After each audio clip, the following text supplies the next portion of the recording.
Oy, happy kabaka po mga minamahal kong followers. Ano man panig ng mundo kayo naroon.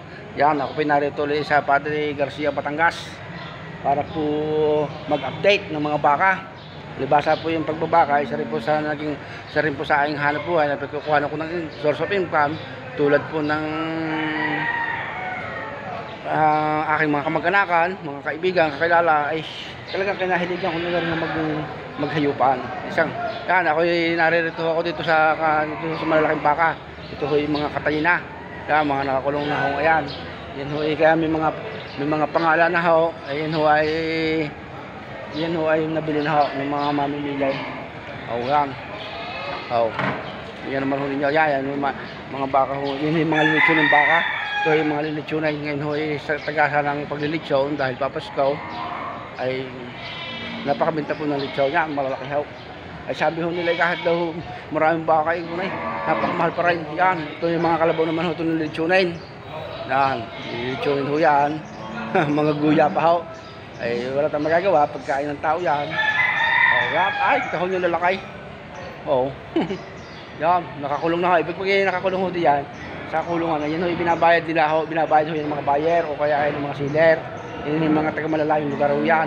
Kalimitan ho dito, dadali sa Maynila, parting Kamaynilaan, sa mga slaughter, sa mga parting Cavite ngayon, Tagaytay.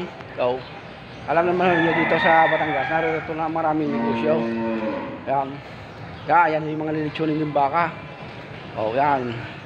Mga maliliit na baka yan, mga Tagalogin ho yan. Kuya, may dalang baka ho. Kuya, magkano bili? Maganda ho. Yan. Yan ho yung mga samahan din ho yung mga nabili na ho. Yan. Yan ho ninyo. Maliliit ho ng ibang baka eh. Nakakaawa pa lang ho. Basta ang paghahayupan ho, napakaganda ho niyang negosyo. Malaki ho kinikita. Talaga lamang hong sakripisyo mag-alaga ng hayaw. Yan. Wala na ho itong laman itong iba. Nakuha na daw ho. Ako ho, update lang ho ako. Sa dami ho ng truck na yan. Yung gawin.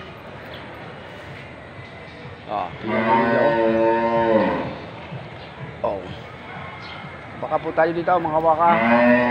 Balik po tayo dito. Ako pupunta daw sa kawan.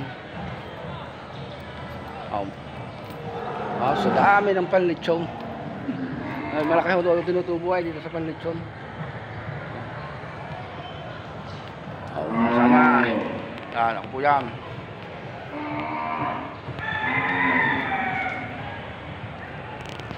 Sige po, ingat po kayo. God bless po. Punta naman po ako sa ibang area.